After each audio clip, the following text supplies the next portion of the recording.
Hey, hello? Hi, hey everybody, welcome back to the 10th floor. It's me, Matt. Everybody, it's Cat. Hi, now that the button is clicked properly, we Properly. should Do be we have sound? broadcasting. Do we have sound, Matthew? Nobody said we didn't have sound for Days for Dummies, and we, No. we got sound for this one, so we're good. All right. So okay. We're good. We're good. We are broadcasting live from California, Los Angeles, and the Sacramento area. Yeah, it's only 113 here today, you guys. Don't feel sorry Oh for my me or God. nothing. It hasn't even gotten that hot here. It's 113 here today. Oh my gosh. Oh, yay. Well, thank God for air conditioning. Right? Tell you Yeah. what, electricity goes out.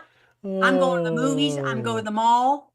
Yeah. And if it stays out until dusk, I'm going to a hotel. Oh, hell no. Mama Cat ain't doing that. No. No, Just get no. out of there. Go get a hotel in San Francisco where it's 20 degrees, probably 50 degrees, really cooler.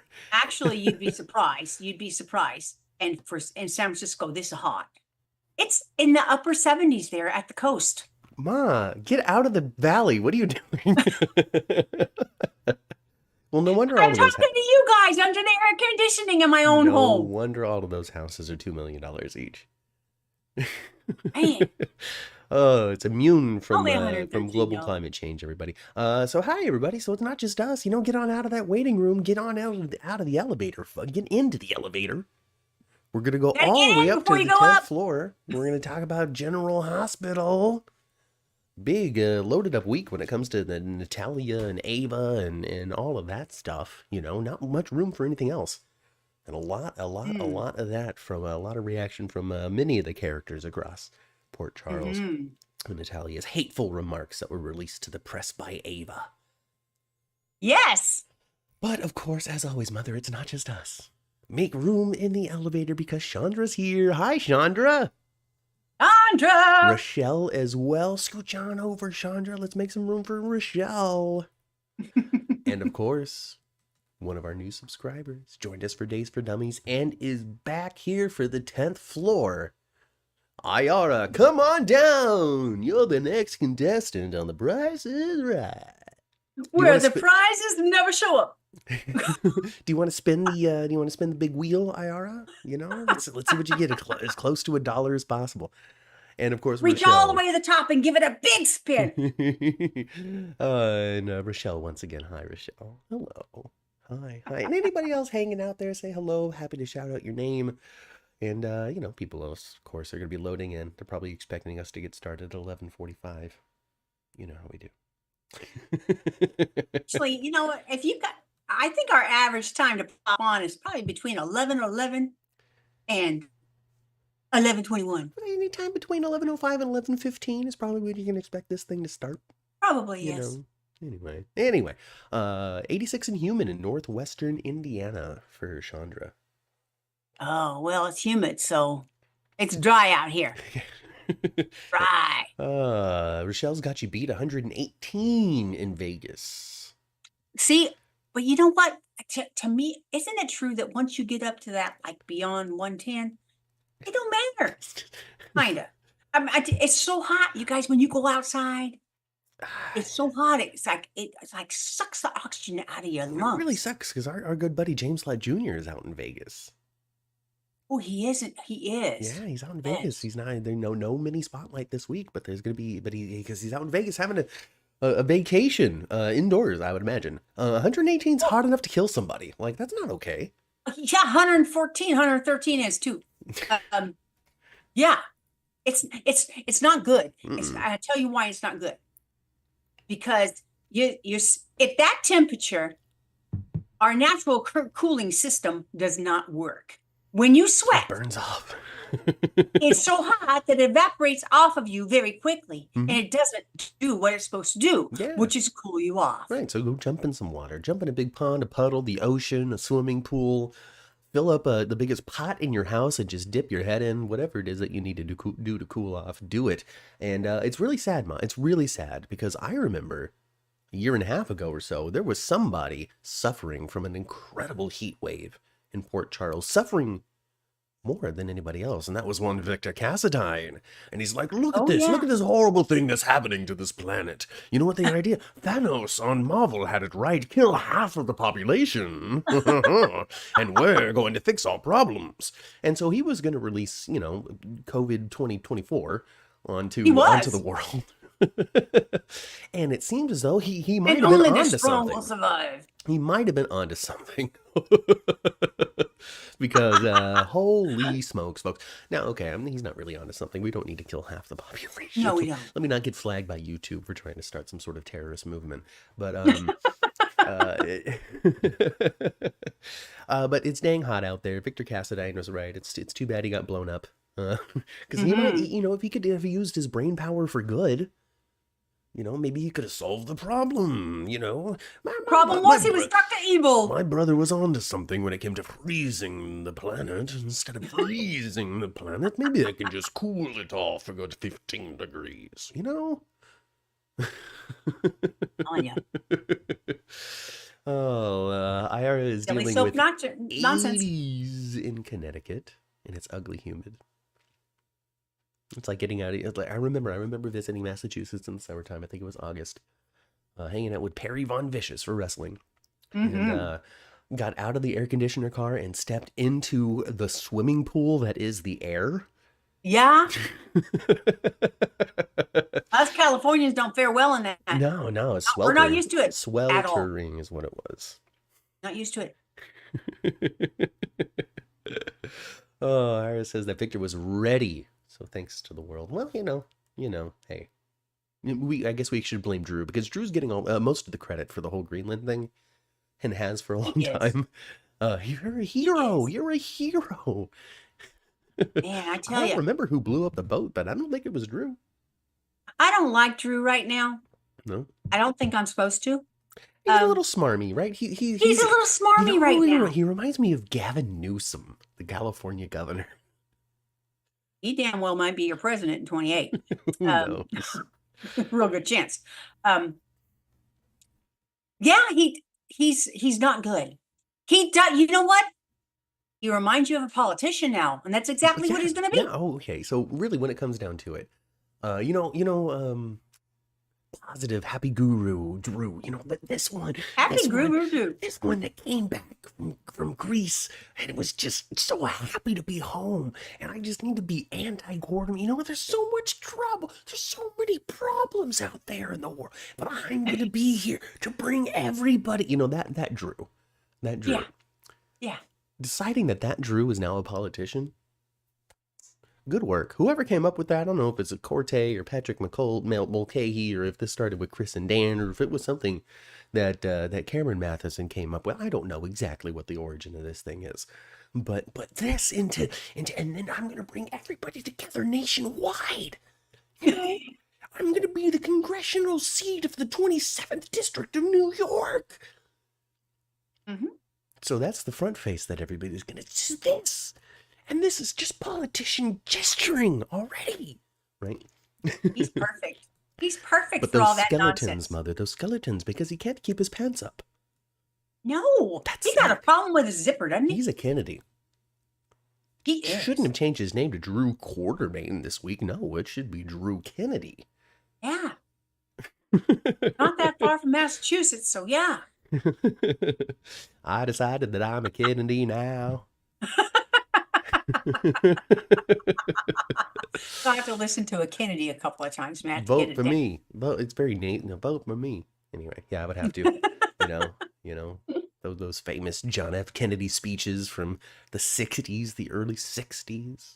Well, yeah, the early '60s. Man, he got assassinated in '63. I was 2 years old. You know, I'm an old soul. I think I was about 80 then. You think so? Mm-hmm. I was 2. Wasn't the idea Jordan's? Yes, IR is paying attention like I am. I'm very excited to hear that. Yes, IR joined us from James Love Jr.'s show last week. All of Drew's success right now is off of Jordan. Everything Jordan thought up for him. Yes, because he was like, I'm gonna put a Ferris wheel on the pier. Yeah, and then Jordan's like, okay, and a train.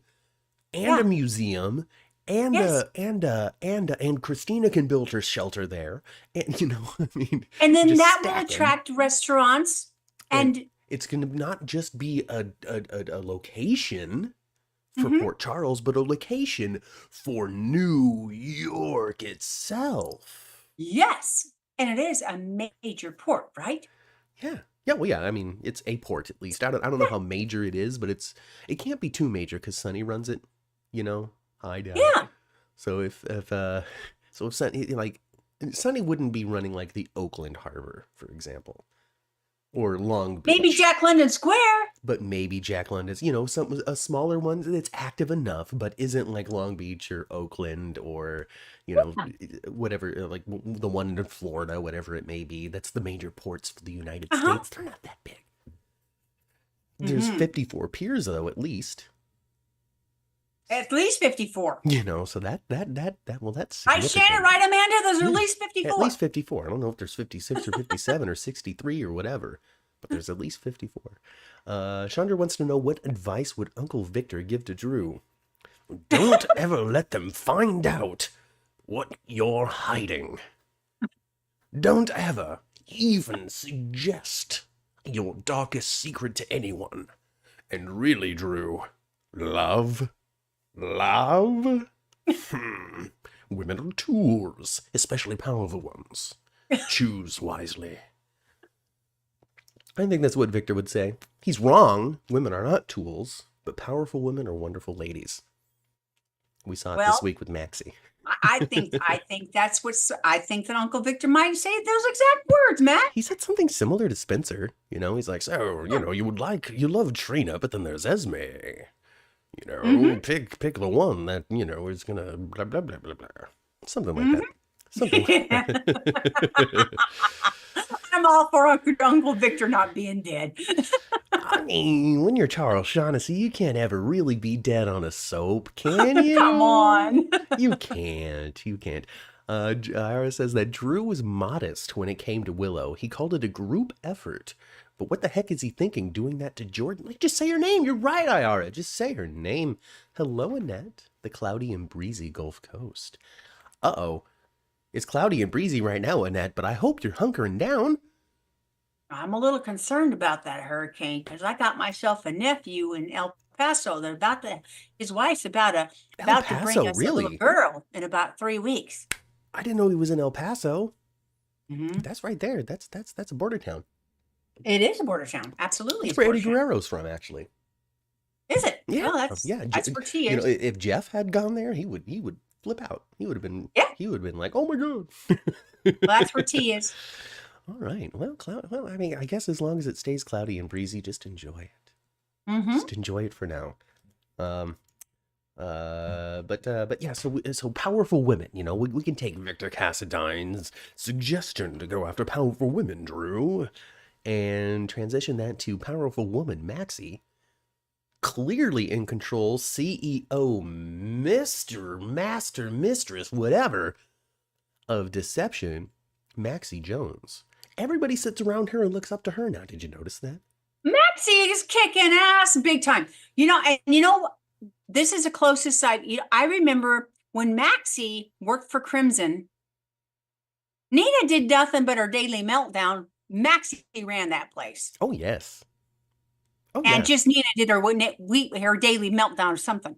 Oh, yeah. I mean, Nina has often proved that she's up to a lot of nothing as the editor of Crimson. Exactly. Because she could be gone from there for months and nothing. She's constantly distracted by other things. People Oh, yeah. always coming into, and then she might have a deadline. But we haven't seen a photo shoot. We haven't seen her travel anywhere. Where's her been? The staff has always been her assistant. They could have. Yeah.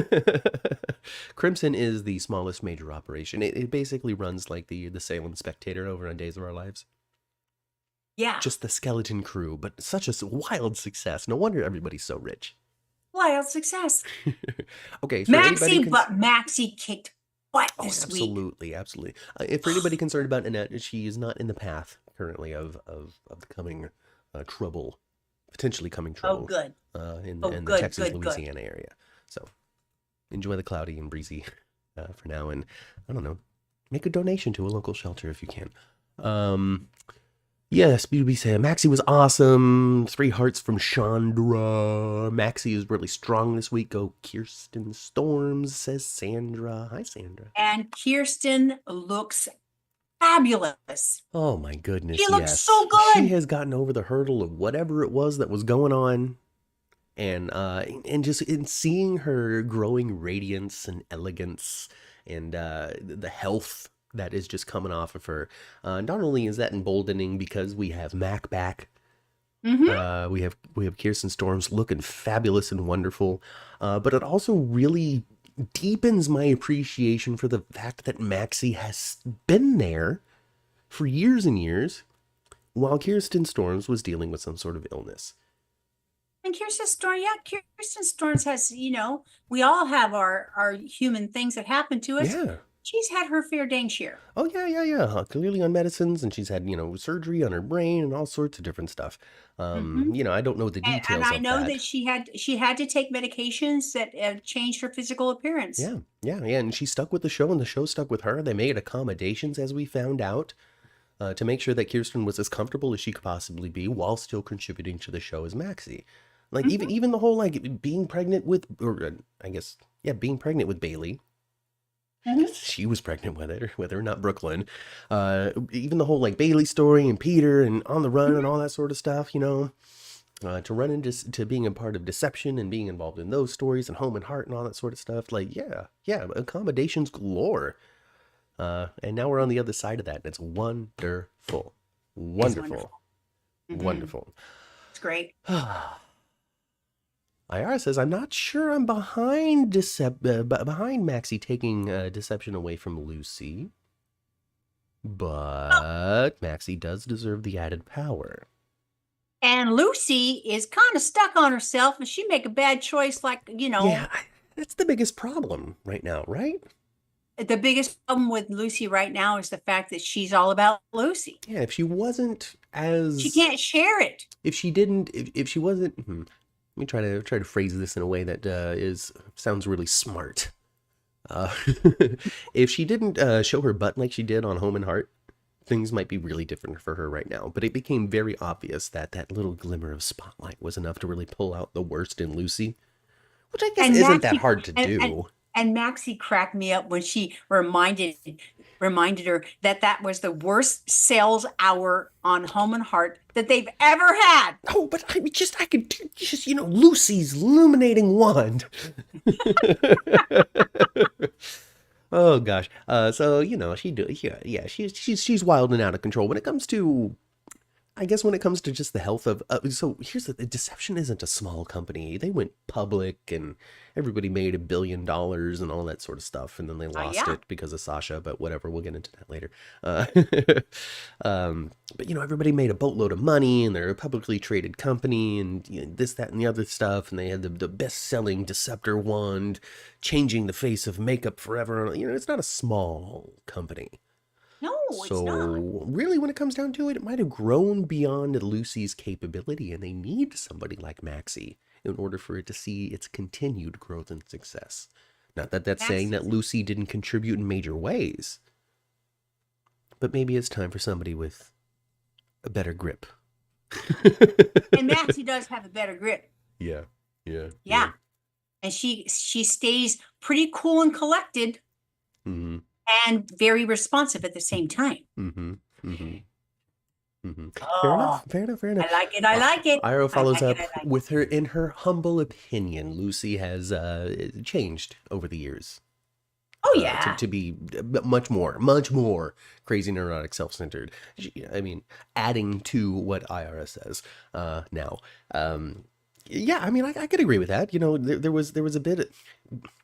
When she was one of the top people on Port Charles and that sort of stuff. When you have that much time on the screen, you have to have more elements to you to tell just to be a full person and to tell the diverse type of stories and to inform motivations and that sort of stuff. But when it comes down to it right now, Lucy isn't that featured, focused of a character. No. You know, she's to bring in the neurotic side of Lucy. Her whole point right now is to be a little off kilter and to be a problem for Maxie, or to be the opposing voice in the room for the right decision to be made. To me, Lucy right now is that one fly in the kitchen that won't land long enough for you to get it. You know? So yeah, there's certainly a change. But I would say that this change is motivated mostly by the story that they're trying to tell right now, today, in this, July 2024 landscape of soap operas and the viewership that they have right now. It's incredibly challenging to tell stories that are fresh and new and exciting with the characters that you have, while also honoring every single little thing that every single fan has remembered throughout the years. It's an impossible balancing task, I feel. You know what I did? You know, one of the things I loved about all that office scene with the girls there? Yeah. I love the fact that good old Scotty was sitting there too. He's just like, so what are we doing?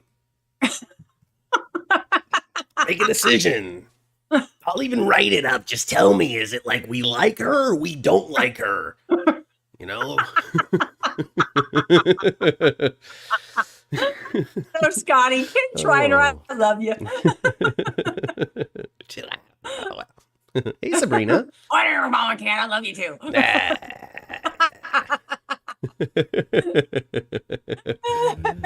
Chandra says, just like Scotty, he can be the 1970s serious / dramatic and 2024 zany. It's true. Really, yes. Whatever they want to bring out of these characters, they can. If they really want to honor the history and the longevity and the deep characterization that we've experienced from some of these legends before, they could totally reach into that bag of tricks if they so chose. Sure. Right now, they're just not so choosing it. You like how I mixed up the words again? They could even put Scotty back in Laura's camp and make it work. There's so much history with Laura and Scotty. Yeah, so much history with Laura and Scotty. And then, I like how they're utilizing Scotty a little bit more. He's showing up here and there, giving advice. He's still a presence in Elizabeth's life and the kids and stuff. And that's nice to see that he's still Grandpa Scotty. Yep. Past that, but always depend on Scotty. Past that, he's also there giving advice to Ava. He's like, Ava, there's no, after all of this, there's no way you're getting your daughter unless Sonny has a public meltdown. And Ava's like, a public meltdown, you say? Yes. Well, I happen to know that he's only on a quarter of his medicines. I happen to know that his medication has been tampered with. Maybe this is my opportunity to push things in the right direction. I'm Ava. Oh boy. There is a big crash and burn coming for Sonny. I mean, he's been making like a descent, a uncontrolled descent for a long time. Yeah, well, yeah. Crash and burn. Oh, yeah. Like the pilot is like, so it's the helicopter is spinning out of control and the pilot has the joystick and he's like, man, hang on, Sonny, I'm going to land this bird best I can. Yeah. Like that. Yeah, exactly. And Sonny's barely paying attention. He found new boxing gloves and he's just like, yeah, look at me. I'm real cool looking. Yeah. He doesn't realize what's happening. No, and Sonny been messing up this week too. He's about to chase Dante off. Yeah. He's like, so they want to see the real Sonny. I'll give him the real Sonny. And when Sonny walks in the office, the first thing he says with a very condescending is, "What can I do for you, officer?" Well, because a couple of weeks ago, Dante's like, Dad, I'm a cop. You compromise me again, Dad. Yeah. Officer, you're not going to be here for me as my son anymore, huh? Yeah. He's the worst. Poor Sonny. He's the worst. I can't, poor Sonny, but not poor Sonny. You know what I mean? Yeah. He is doing this stuff. It's kind of out of his control. If he was medicated like he should be, he wouldn't be making these choices. Really can't. But he wouldn't be Yes, he'd be making different choices, but he wouldn't necessarily be a good person. No, but he would still be the crime boss, the mob boss, the one that we have discussed now at length on the podcast, buying folks off through generosity over the years, and we can still see that with Gio.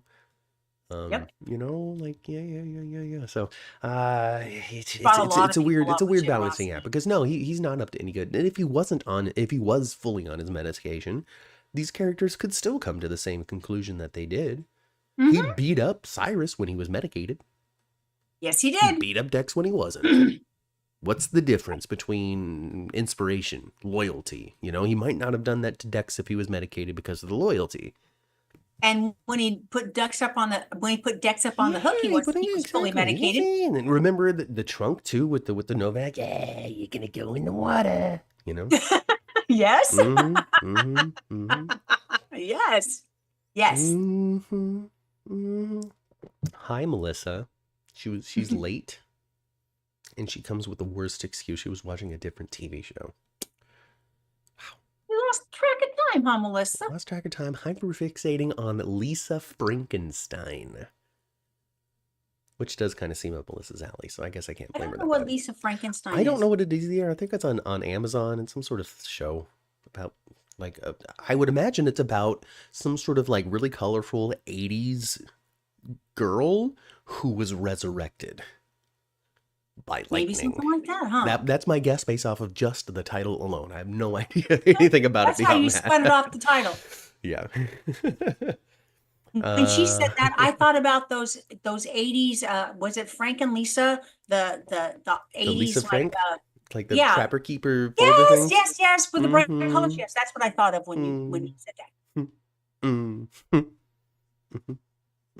Ava should be forced to... No, we're not talking about that yet. We all know Scotty. We all know Ava. We all know a Scotty. We all know an Ava. I still love our GH, says Annette. Yeah. I think we know. I know a couple of Avas, but honestly, I've never met anybody that stabbed somebody in the back, literally. Oh gosh, she did put that knife good in Ryan's So back. here's the thing: if Mara West is on the way out, there's two things. There's two things that I think that they're kind of leading up to. One of them would be a murder mystery.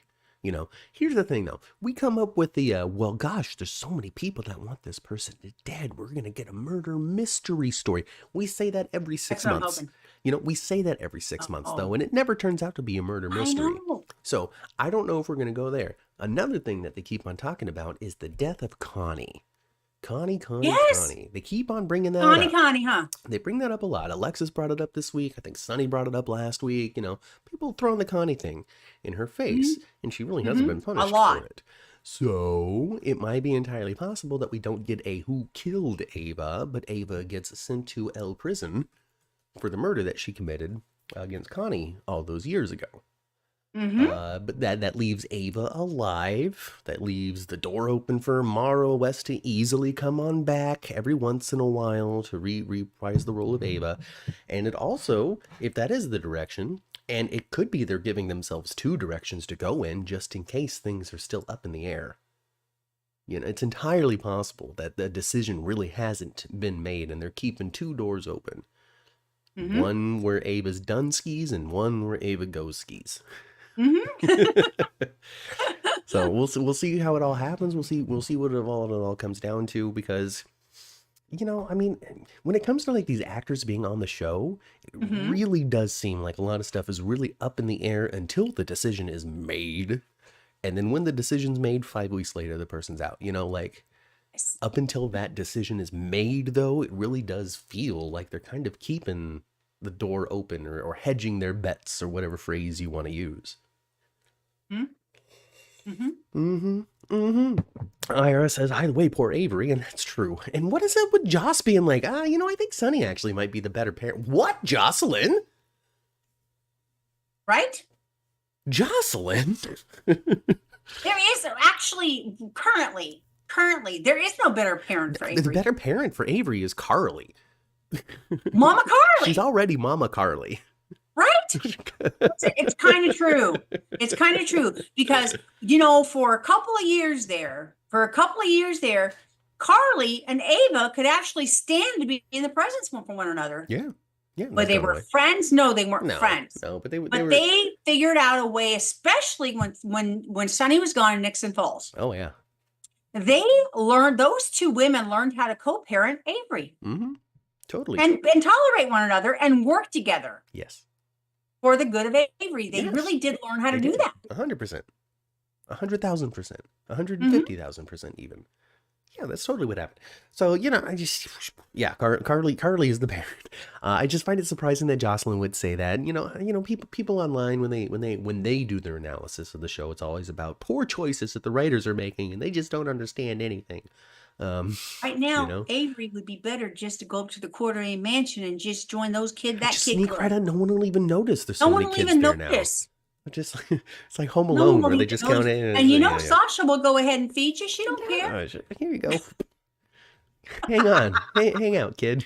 You're just going to find her in the stable one day sleeping next to Comet.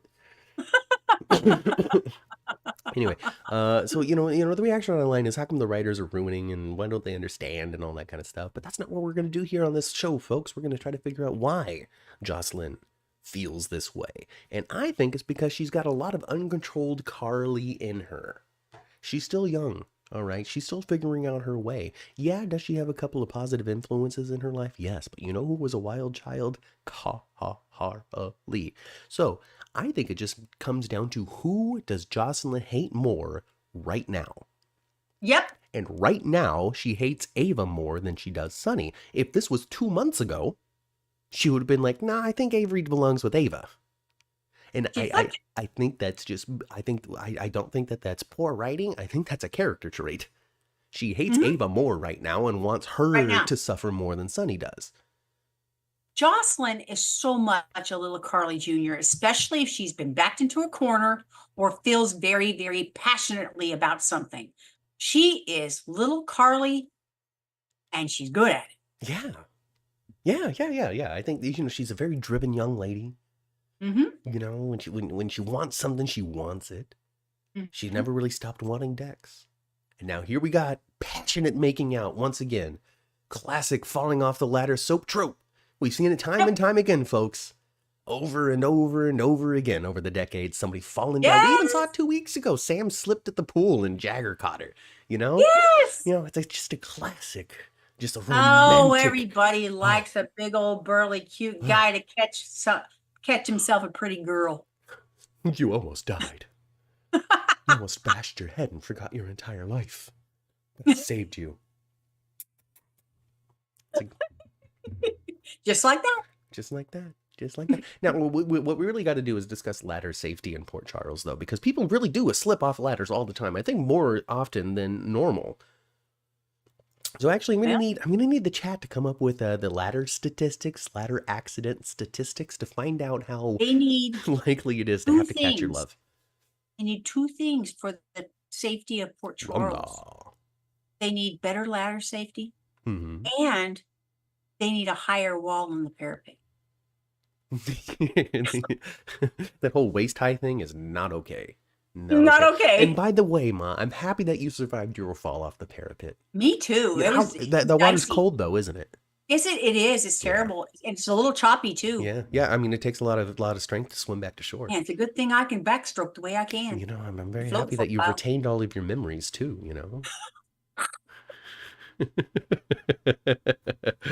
Silliness continues on the 10th floor. Hi, Rhonda. Rhonda loved that Jex kiss.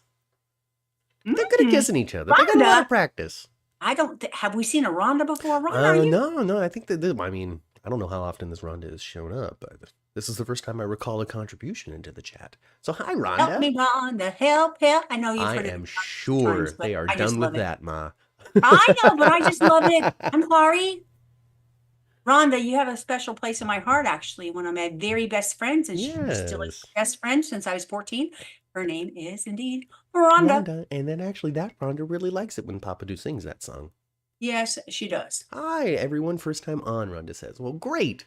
Yay. Glad to have you. If we had a prize, I would give it to you. We need like 10th floor pencils or something, like, welcome. It's your first time. I'm going to send you a 10th floor pencil. Pay for your own postage. Oh, gosh. Falling off the ladder, says Sandra. Falling off the ladder prepares them for a parapet dive. Well, there you go. There you go. There you go. It's training, isn't it? Yeah, it's just training. Josslyn's going to be on this show for a long time, folks. Eden McCoy's not going anywhere anytime soon, and if it does, it's because she got a role in a feature film. So yeah, I think that the likelihood of one day Josslyn falling off the parapet is actually pretty high. I like Josslyn. I like Josslyn ever since she thought she was an ear corn. I really. Josslyn is a fine character. I don't have any major. I find her to be consistent. Did she change her mind about what career she wants? Yeah. But you know what? Lots of people go, you know what? I want to be a doctor. Oh, shoot. Never mind. A lot of people do that, guys. I tell you, I know a young man that he is finally a doctor, and he was diligent with his college career. Diligent, never took any time off, and didn't fail any courses. And he still was not a doctor till he was 35. Holy smokes. So like a physician? Yes, it took that long. I thought it only takes 8 years. What was he doing? Well, you got to do your residency and all your baloney too. Oh, so You you're gotta do the like whole like thing. fully functioning, Like a independent. real, done. I'm done with school. Nobody's I'm done. watching me to grade me unless there's a malpractice lawsuit thing. Gotcha. 11 years. Gotcha. Well, hey, Took more than that. gosh, 35 is probably a young doctor too. If a 35-year-old doctor walked in, I'd be like, oh my God. So he went to school for 15 years, you guys. 15 Hey, years. passionate. No wonder people change their mind. Yeah. Holy Smart. smokes. I'm not going to hold it against her. I think the environmental studies thing makes a lot of sense. Not only is it something that some like rich white girl would do, but also her dad is like a mogul who loves the outdoors, and her uncle's an environmental terrorist. Jerry Jacks. Jerry Yeah. Jacks. So I think it's kind of up the right path for Josslyn. It is. Is environmental studies. It is. Yeah. It is. I'm with it. It's actually normal to change your mind in college. That's exactly. Yes. Now they're really settling into like adult college life too. They're not in a dorm, that transitionary dorm experience where like I'm out of high school, I'm gonna go live in the college dorm, and then that gets old so quick. Yep. And you're like, I need an apartment stat. Yes, I need a home. So they're in that phase of their life where not only are they setting everything up and basically getting everything ready with a montage to, I'm walking on sunshine, whoa, while painting the walls and getting everything all set up. No, they wouldn't. They'd be listening to Geo serenade them as they painted the walls. It's too slow. You need something upbeat, like he's got to play that thing like a fiddle.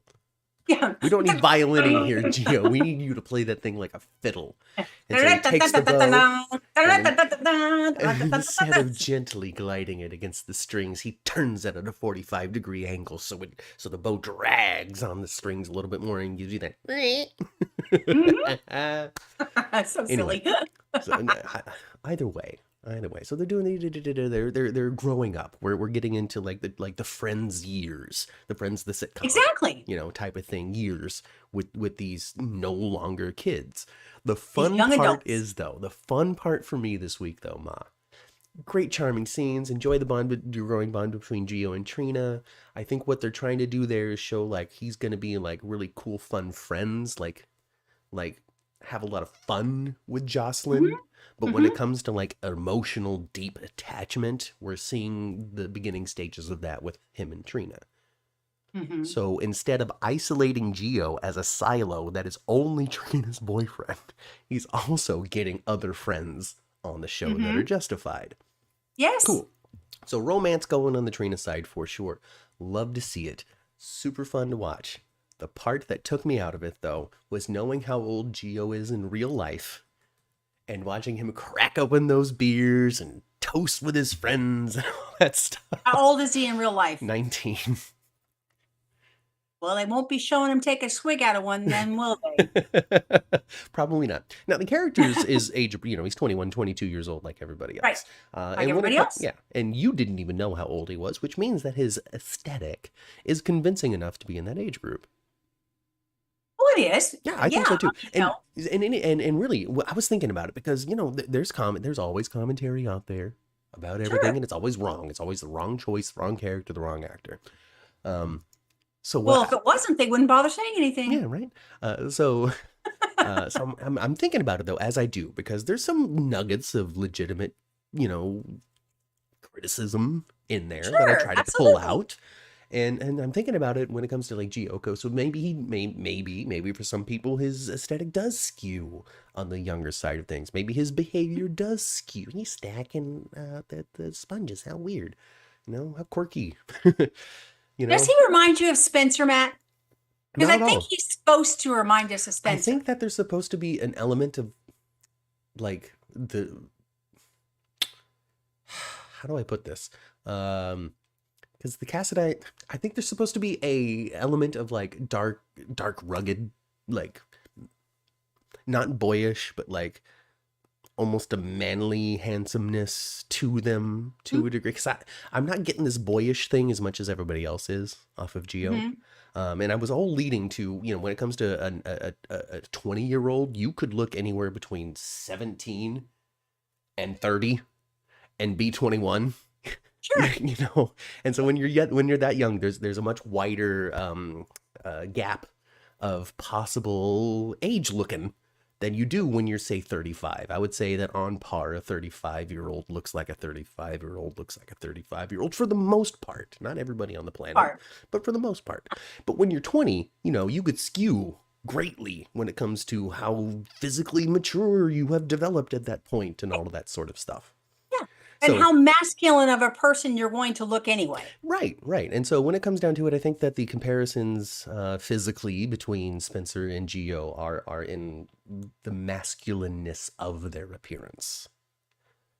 Because I do find Geo to come off as like a pretty strong Italian in his look.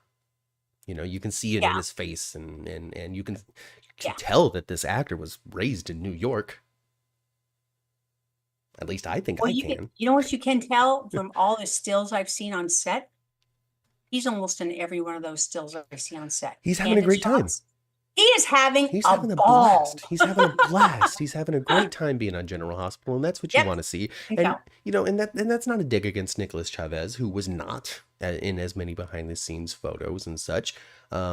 It was clear to me.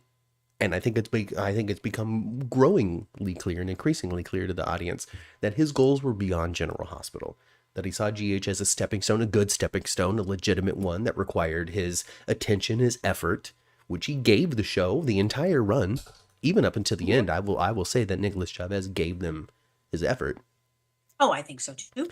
But he saw. I feel as though I never talked to him. I don't know for a fact, but it seems as though he saw GH as a legitimate, great stepping stone and entry into Hollywood to see where it could go from there.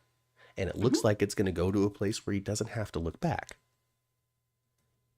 So it's entirely possible that he might not have been looking for lifelong friends and that sort of stuff within the cast of GH because his mind and his goals were in other places. Mm-hmm.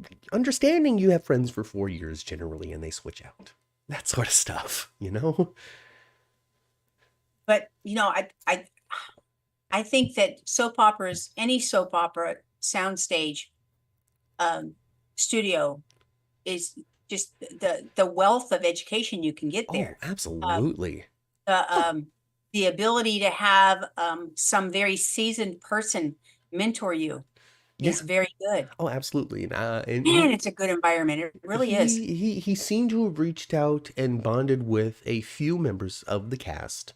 I think that he spoke highly of Maurice Bernard, because Maurice always gets involved. Like, there's no way that he hasn't had lunch with Gio. You know how he talks about how he picks his new friend and takes him to lunch. They talk about work, Yes, that's what he does with all the new cast members. Maurice takes them each out for lunch, and I think he makes some conclusions about them.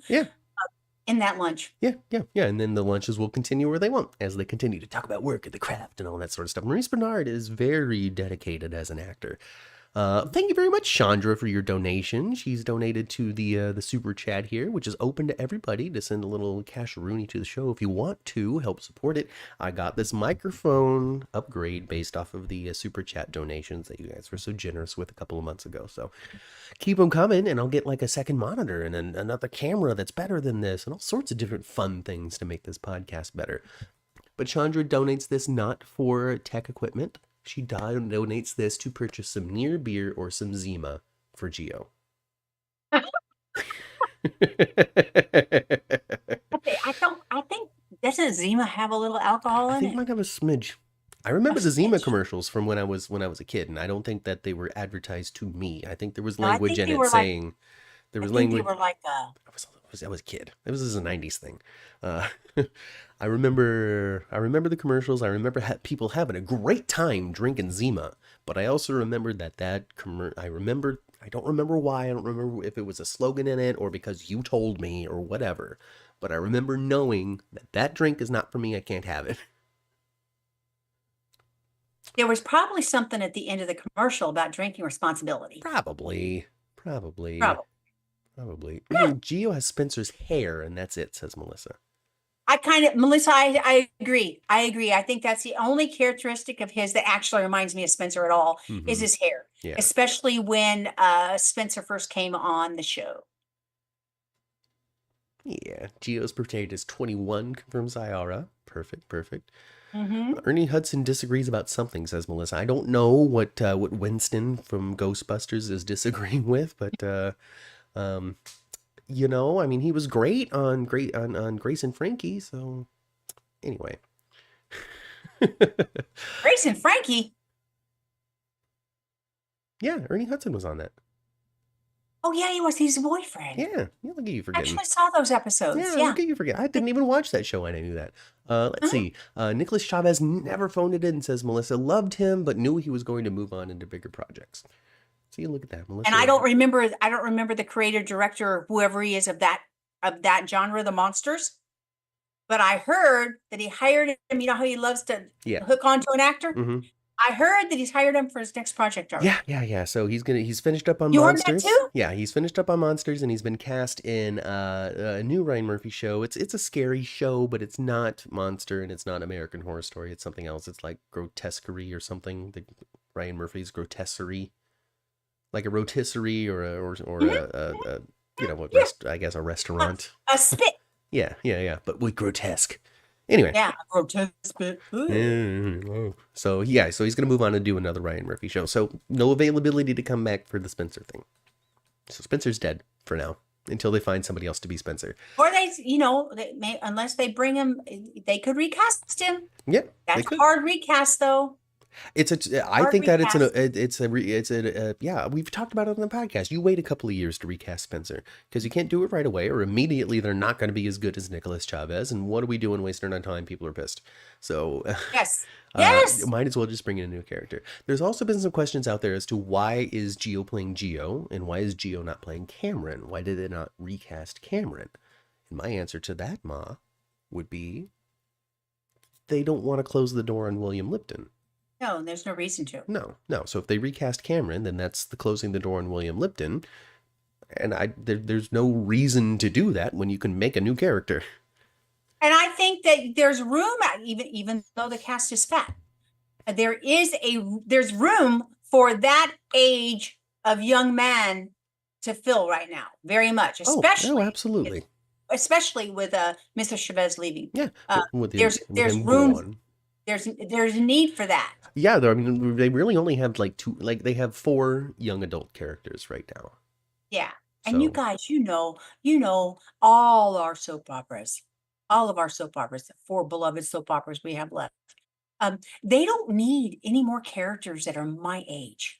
No, really, all of them are thick with that. So I've been thinking because the question of who would you cut, who should be cut, is the cast too swollen, all that kind of stuff. I try to take it seriously. I try to think about it for real, and it's tough because James Lott Jr. said this to me a couple of weeks ago. A writer can write for anybody. A writer can write anything. A writer can come up with anything, and he's absolutely true.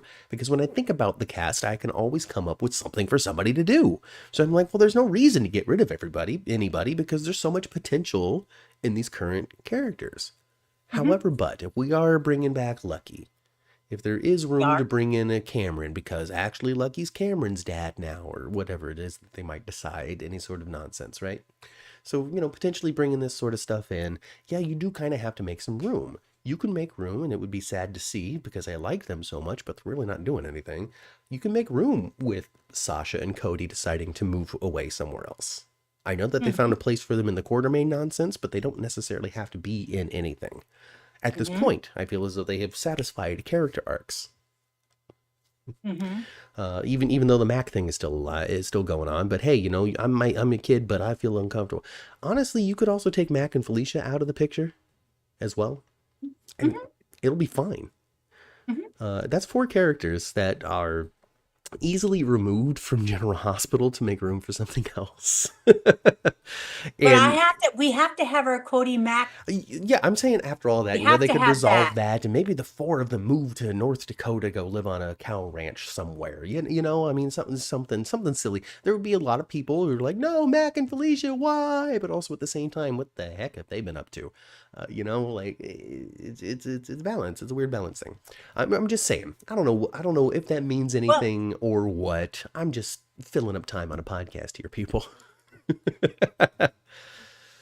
I just there's just so much potential for some great story on GH, and I just love that about it. This is how I want Lucky to show back up. Okay. I want Lucky to be out on Spoon Island. Because he bought that sucker. I think Lucky should be out on Spoon Island. And then I want Laura to go out there for some reason. She's looking for something. She's feeling melancholy. She's missing her baby Nicholas. She wants to feel closer. She goes out there. She's looking around. And the famed photo of Laura in the long dress is hung up. The main foyer, the main area. She's like, oh God, who put that Back where it used to be. Back where it used to be. This oil of Laura that was done 40 years ago. And she says, how can that be back up there? This place has been boarded up. There's no one been here. And then out through the hidden tunnels walks out Lucky. Says, hi, Mom. And that's the start of all of it. And then Laura's like, what the hell are you doing here, Lucky? And then she punches him because you like that stuff. Yes. So yeah, Jonathan And then Jackson. right behind him out comes Uncle Victor. I've had him the whole time, Laura. So yeah, Jonathan Jackson is Lucky, steps out and he sees his mom and one tear falls. Yes. The first thing Jonathan Jackson does is just let that tear fall. And Jonathan Jackson, there's only one other person on soap operas that can cry like him at the drop of a hat. Marlena He's Evans. just a smidgen better than her. And that's Laura Wright. Laura Wright, right on cue. Marlena on Days of Our Lives, though, apparently is the master of soap crying. So much so she can force it out of whatever eye is the camera side. Right? Yeah. Apparently she's just amazing at it. But Jonathan Jackson, yeah, he's best on GH for sure. And he can get his eyes all red. Ugh. Oh my gosh.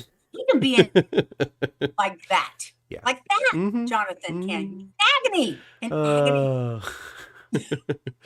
I think Gio was supposed to, Kaiwan says, Gio was supposed to have some sort of relation to Sonny, like a cousin or something, like or it's his brother somehow.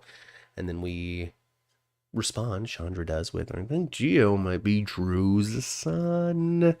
And I think the conversation that he had with Trina this week sort of reinforces that idea a little bit, especially when it comes to the military history. Because it's no secret that Drew was deployed to Afghanistan. They said it a lot. A lot. And I think actually Drew got into the elevator to go to Afghanistan to make amends for the money that Shiloh took. Yep. And the plane crashed. And that's how he wound up over there in Crete. That's how he wound up in Crete, writing Scout on the wall and writing marks for each day. His plane crashed. Victor Cassadine kidnapped him. He grew 3 inches and became lean. You know what Cameron, though, looks different now. They had him scruffy and everything for a while. He's not scruffy anymore. He's looking like a politician. Every time he's on screen, he looks a little more like a politician. I'm Drew Quartermaine. We're getting him on. Exactly. I'm really hoping that we go in that direction I've been talking about for weeks now, and I talked about it on the James Lott Jr.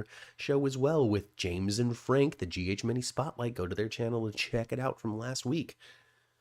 We was on there. He needs to be sticking it to Willow, and he needs to be sticking it to Nina, and it needs to be a controversy that Michael has to help cover up because Drew's name is Quartermaine now, and oh my God, what about Aurora and ELQ, you idiot? Exactly. Yeah, that's what I want to see. Exactly. That's what I want to see. I'm looking forward to. And if he does wind up being with the mom and the daughter at the same time, which one do you want to walk in on the other? I need Nina. Oh, absolutely, Nina. Nina walks in Nina on got to that. walk in Nina on walks her. in on that. Not the other way around. Because no. Because Cynthia Watros is going to play that moment. So good. Oh, she will just be after him so hard.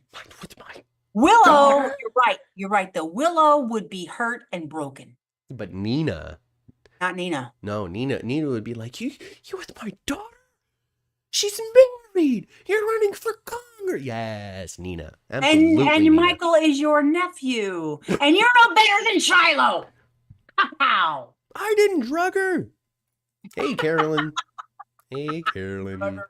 And Gio said something about Jason was familiar, said Chandra. Remember that Drew used to have Jason's face?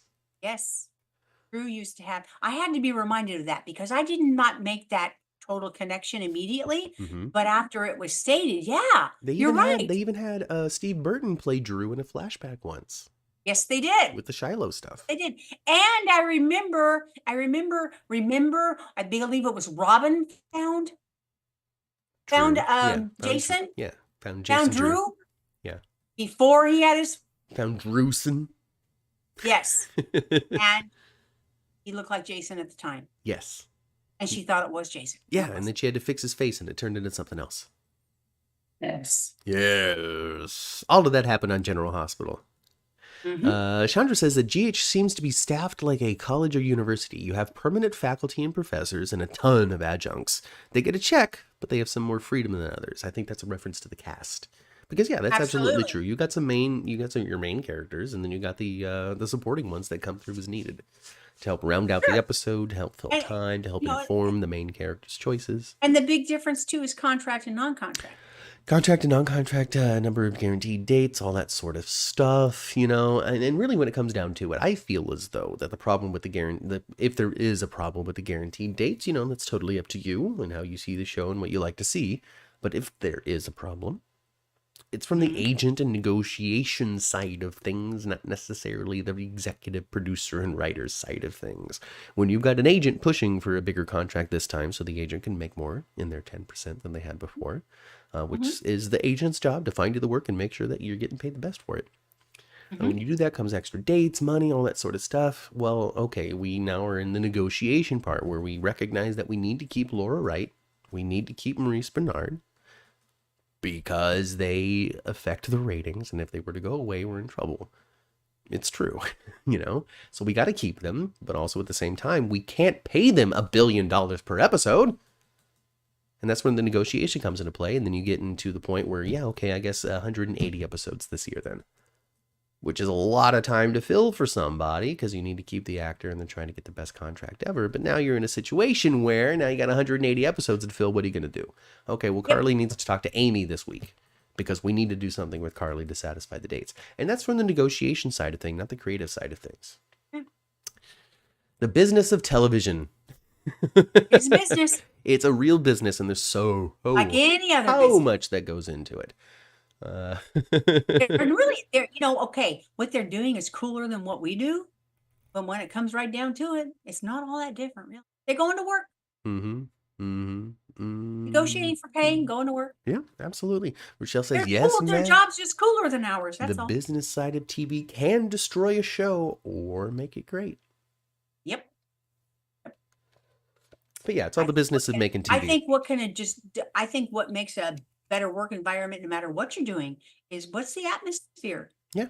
It's a culture. What is it? They all have one. They all have one. And it seems as though GH has a lot of fun in theirs. Whether the audience is perceiving the show as good or as bad or as right or as immoral or as whatever it is, the people who are making the show are clearly having a great time doing it. And I think that's great. I think that's great. I think they are too. Yeah. Do you think that Drew and Nina will have a political marriage? No, I think that if there would be a political marriage, it would be between Drew and Jordan, when Jordan ascends the ranks to become mayor of Port Charles because Laura's been forced out over this Heather nonsense. I wouldn't be surprised if that happens. Well, I mean, so, before we hit the on button, we were talking about Jordan and Drew and their interaction this week and how it seemed to be a little bit more of the romance Kim testing. Mm-hmm. They do seem to dig each other a little bit. Their scenes usually are a little flirty. A little bit, A yeah. little bit, not blatantly so, but a little bit. Mm-hmm. So we got a little bit more of that this week. So it's a possibility, but I don't like we've said on previous shows, I don't want him to be sticking it to Willow and Nina and also dating Jordan at the same time.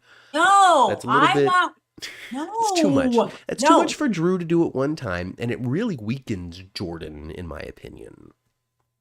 If they're gonna have Drew and Jordan be together, I want them to have a real relationship. I don't Hmm. want her to be the newest rug burn victim of the week. No, not at all. I don't want that. No, not at all. And I don't want her engaging in a relationship with Drew while he's, engaging with things on the side for her to find No, if out he's three gonna be months later. dirty, have No, her no, no. just be dirty with the mother and the daughter, and that's it. Yeah, we don't need to include Jordan in that. If anything, if you No. want to give Jordan a man, honestly and truly, I know that I try to shy away from this as much as possible because I understand the business side of TV a little bit. But if you are going to hook Jordan up with somebody long term, bring Zeke in. Bring Zeke in again. He made a splash with the audience in his appearance. He has automatic connection to the current cast, being Mhm. Portia's brother. Mhm. He already has shown a little bit of a go-getter type of mentality when it comes to his approach to law. And he's a lawyer, and he Mm-hmm. could be like, his Scotty is kind of like, he's a lawyer, sure, but he's a little bit of an ambulance chaser. A little He's a bit, little bit of a a little buffoon, bit. a little bit. But Diane and Alexis are assertive and smart. Let's make him assertive and smart.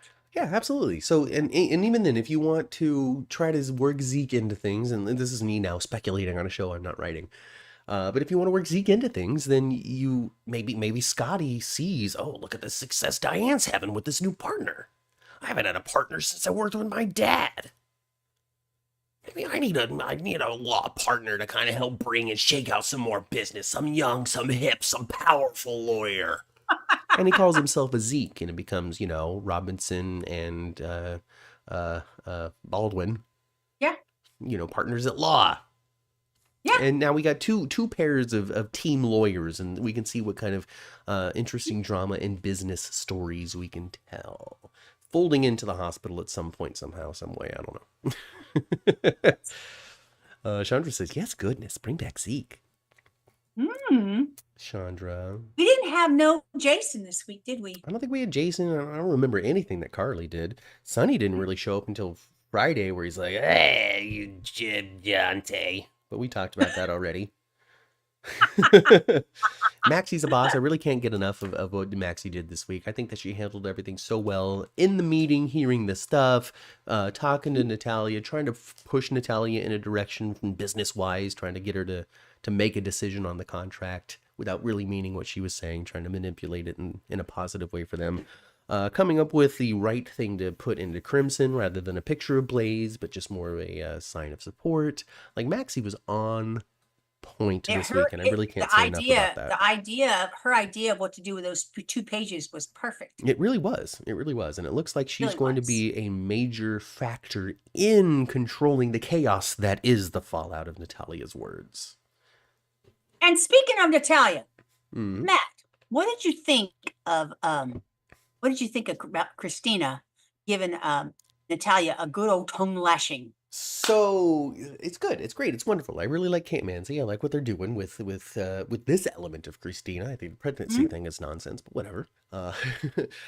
It's enjoyable.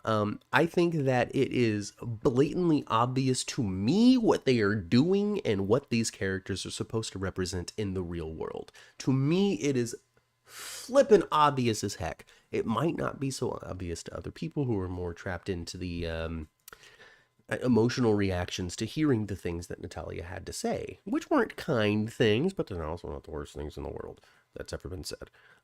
You know, I think that Natalia represents the conservatives. Yeah. Just en masse, just a big broad stroke. Nothing specific, but people who are not liberally minded, I guess. I don't know exactly the right terminology to use. Please don't be triggered. I think that she's supposed to just represent that gray swath of Yes. people. And I think that her words and then explanation for why she said things is supposed to speak to these people. Especially this week when she was talking to Christina, because Christina's like, well, why don't you respect your daughter? Why don't you why don't you love every aspect of her, not just the small parts? Because she's coming from that not completely hate-filled, rage-filled, I need to pass a legislation to stop this mentality, but from more of a, this makes me uncomfortable mentality. And I think that's supposed to represent people who think these things but don't quite recognize the bad parts of the thinking. Well, I'm not doing anything about it. It's just what I think. I'm not saying these things to their faces. It's just what I think. I'm not actively in the way. I'm not trying to break up Blaze and Christina. I never said they should break up.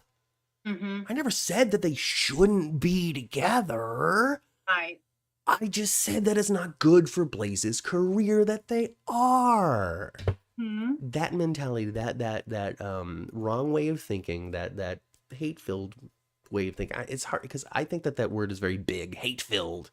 When it's just ignorant, it's wrong. It's coming from the wrong. It's not really hate-filled. It's Not hate. really. It's just incorrect. Yeah, it's bad thinking, but it's not. I don't want to burn the person at the stake, which is what I associate with hate. But that's a me thing, So, don't take what I'm saying as what you should feel. It's just talking about what I think. So I think that's what's going on with Natalia. And so she's supposed to be representing that. It was very clear that Christina's role in it is like, well, this is what you should think. Here's the logical side of stuff. Your daughter's a complete person, not just the aspects that you like, not just the aspects that you respect. I think that Christina was totally on point with that. I think that Natalia's admission of, well, this is what I grew up in. This is what I was told to think. It was really on the nose. So on the nose. Where she basically said, I was brought up this way by my parents. I was told from a young age to think like this. That's practically what she said. Yes. It's not the direct quote, but it's dang close. And so that's supposed to represent the people and she probably thinks of herself as having growth and progression. Right. Because I didn't flip out and say that, I didn't interfere in the relationship. So that means that I don't think like my parents did. I'm better than that. I'm not as anti as they were. There's a lot of excuses and a lot of not understanding your thoughts that Natalia is experiencing. And it's tough, I think, for the audience that it is against. It's homophobic. It's not complimentary of gay people. And I think that a lot of people get caught up in that. Well, I am gay, I represent this, so this is you're talking to me, so now I'm pissed. I think that there's a lot of that. And I think that there's a lot of people who don't recognize that they don't recognize their faults. That's something that I have to, especially when it comes to race relations, being a white dude in an interracial relationship and all that sort of stuff, there are often times I am confronted with things that I don't recognize are wrong, that I don't realize is the wrong way of thinking, or the wrong trait, or the wrong aspect, or the wrong assumption to make about someone or something, and assumptions about people are wrong to begin with. But, like little things, like talking about... like going and picking up food from somewhere and saying, oh, and I don't know, like discussing what the kitchen is like, cleanliness, dirtiness, what types of people are in there making the food, that sort of stuff. And I can remember one time, and this is bad or wrong. It makes me uncomfortable to say it, as I've learned, that I'm like, oh, I think this is going to be good because I think it looks like it came from an authentic cook. Well, what does that mean? Oh, well, based on no conversation that I had, just peering into the kitchen and seeing this person who's Latino behind the thing, I think the burrito's going to be good. That's not okay. But I didn't recognize until I had said it to somebody who knows that that's not okay to enlighten me to it. And those are the sort of microaggressions and little things that I think that Natalia is being confronted with. They have given Ava LaRue so many moments to play with this. And I know you're doing a lot of listening right now, Ma, and I appreciate you for it. They've given Ava LaRue so many moments to play what is Natalia thinking. From sitting in the car and listening to that again. And you can see Natalia hearing her voice saying these things and going, huh, that actually doesn't sound right. But she didn't take ownership of it. She's struggling with it. What she said was that she was guilty of expressing how she really felt in front of the wrong person. Not for feeling it, not for expressing it, but saying it aloud in front of the wrong person. Right. That's like going to you saying, hey, Matt, I'm sorry if I made you feel, if this made you feel. Well, that's not really an apology, right? When someone approaches it that way. I'm sorry if this made you feel. That doesn't take ownership for what you did. No, not at all. No, I'm sorry that I did something that made you feel this way, is the right way to phrase that. Totally. And she's still defending herself inside of herself because she doesn't want to be hateful. She doesn't want to be wrong. She doesn't want to be homophobic. She feels like she isn't. She just thinks, it's not good for the career. They're flighty. It's not a great lifestyle to live. That I want to protect my children from that. From having a bad life. I want them to be happy people, all that sort of stuff that she was trying to reinforce in her conversation with Christina.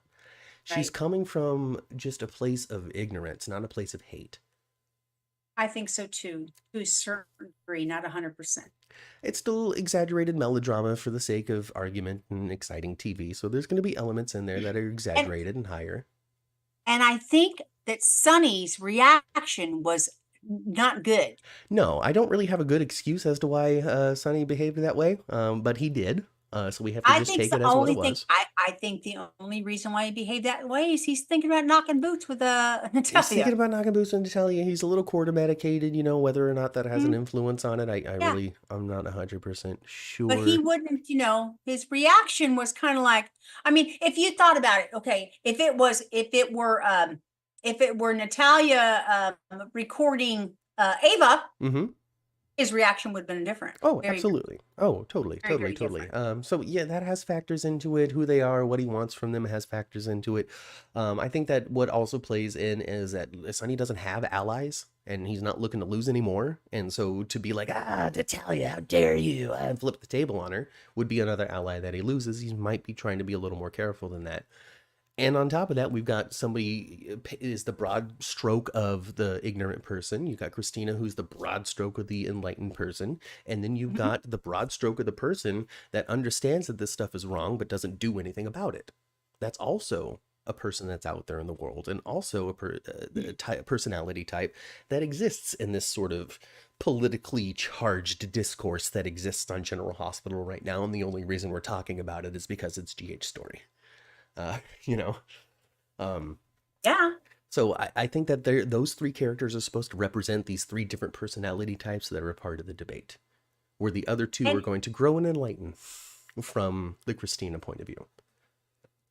Another thing that I thought was kind of for right now is the fact that the center wants to get rid of Christina and not have her be the at the head of the helm. So, yeah. They don't want that. No. And they also, and that she lost her record contract. Yeah. So to me, in 2024, that's not the reaction you would have had. No, it's strange. So I think that there is a bit of detail that's in this story that hasn't been emphasized enough on the show. And that I don't know if that's the writing, the editing, whatever it might be that's contributing to it.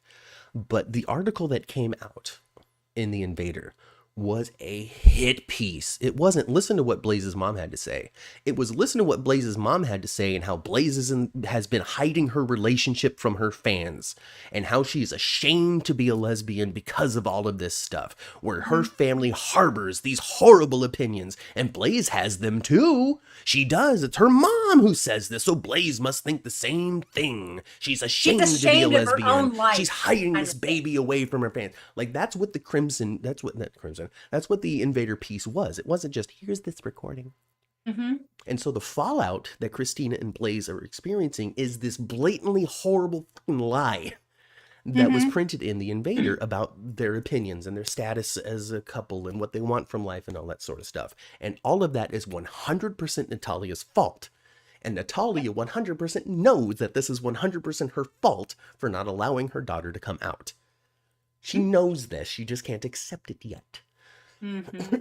So that's the fallout that I think Blaze and Christina is experiencing. The big gap is the fact that they haven't had a meeting with these people. They haven't been able to explain their stuff. I would think that a music label and your own board of directors would at least call you in for a meeting to talk about this stuff, to find out what happened, especially in today's age of journalism where everything's on fire. But that's expecting reality out of the soap. So we are not watching soap reality, are we, folks? No. We're watching that for an escape. No. So basically, the way that I see it is the fallout is based off of the hit piece that came out on the Invader about them, and not about the fact that they are a couple or that they didn't say anything soon enough. It's the perception from the article that they didn't say anything from a malicious standpoint. And so they cut their ties. There should have been a conversation. There would have been a conversation. There would have been a meeting if this was real life. But if this was real life, then they would be able to solve the problem before there was any fallout and there wouldn't be any drama. I'm not crazy about the Natalia, though. I'm not crazy about her. I'm not crazy about her. Where was she when Link was messing with her daughter so hard? Where was she? She didn't exist. She was in Puerto Rico, wasn't she? Yeah, she was somewhere. She didn't exist. She didn't know. She didn't realize that. Maybe they didn't have the closest relationship, and so Blaze didn't say anything. Maybe she didn't find out until afterward. I don't know. They didn't really cover it. You know who I would like to get a hold of, Natalia, for a little tongue lashing? Crazy. She might get her chance. She might get her chance because they like to use Jane Elliott to do that sort of stuff. She does. She does. Yep. Iara agrees that Natalia feels like she's evolving, but she's not. But I think she can if she opens her mind a bit. I think that's where we're going. This isn't going to end with Natalia leaving town and saying, I'm so sorry, I'm not going to be your manager anymore. No, this is going to end with Natalia evolving, growing, coming into a greater mindset and accepting her daughter fully for who she is and standing out there in front of everyone in support. That's where it's going. And we don't know, at least I don't know, maybe you do, Matt. Does Eva have a contract? I don't know. I would imagine so. I don't see why Ava wouldn't come over. Who she is, I wouldn't think she would join the show without it. Yeah. Kinda. Even if it's a short term at first, just to see how it plays out. Yeah, like a 1 year type of thing or whatever. Yeah, but she's on the flip already. Yeah. I think she's a contracted player. I can't say for sure. I guess if we pay attention enough to the credits at the end of the show, they give a list of the contracted actors, and so we can see. I don't know. I don't know. Blaze has a right to come out on her. Blaze has the right to come out on her own terms. It was a horrible choice that choice was taken away from her. That was taken away before Ava did anything too. By the way, that was taken away by Natalia originally. Because if it was up to Blaze, she would have come out immediately and shown off Christina on her arm and any number of relationships she may have had before Christina as well. So Natalia is the one that took that away. I would say that the biggest thing that Ava did that was wrong in this situation, which a lot of people are defending Ava. She outed a homophobe. There's nothing wrong with that.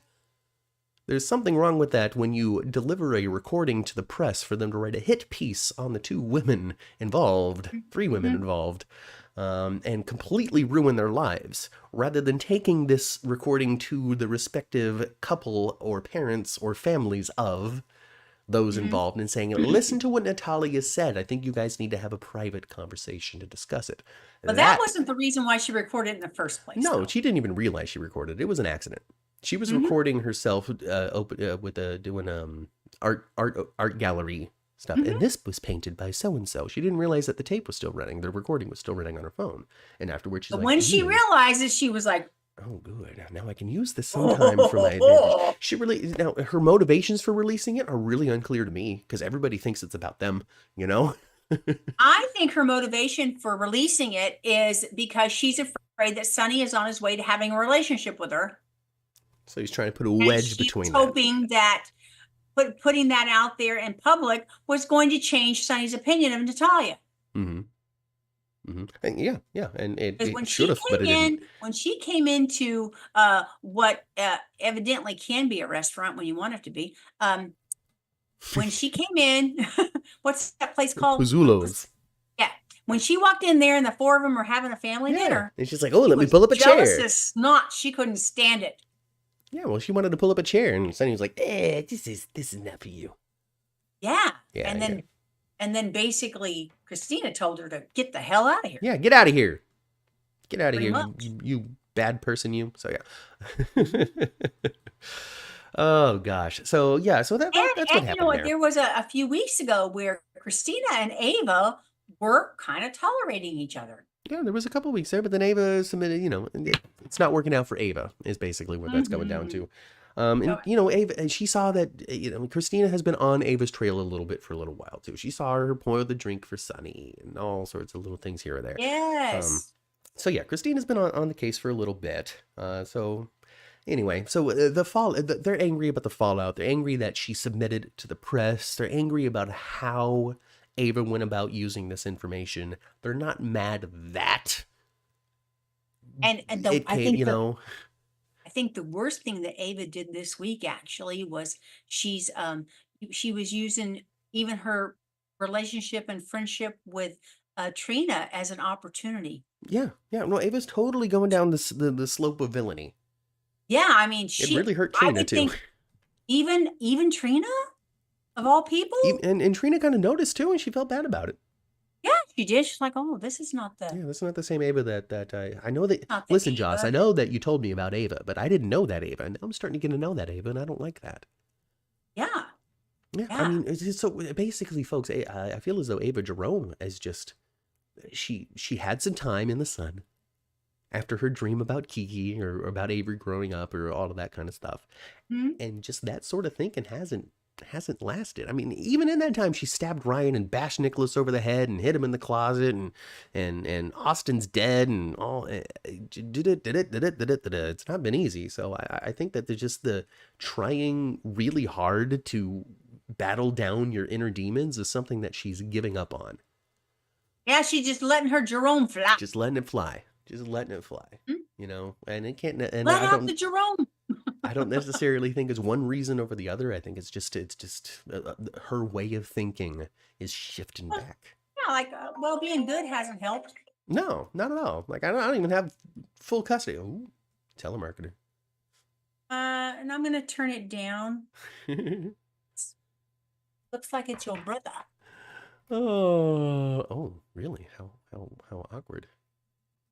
Yes, Brooklyn can handle that. So yeah, they're talking about the fallout between Blaze and the record label. Yeah, Brooklyn and Lois are just going to restart Ned and Lois records and stuff. And I think too. Yes. Yeah. What was it called? Ellen L? Oh, not L&L. No. L&B. L&B. Yeah. L&B record L&B. label. Yeah, that's the one. L&B. Yeah, so they'll just reopen L&B. And Ned's not doing anything anyway. Pretty much. I don't think Ava thought the situation through, says Sprina. Totally.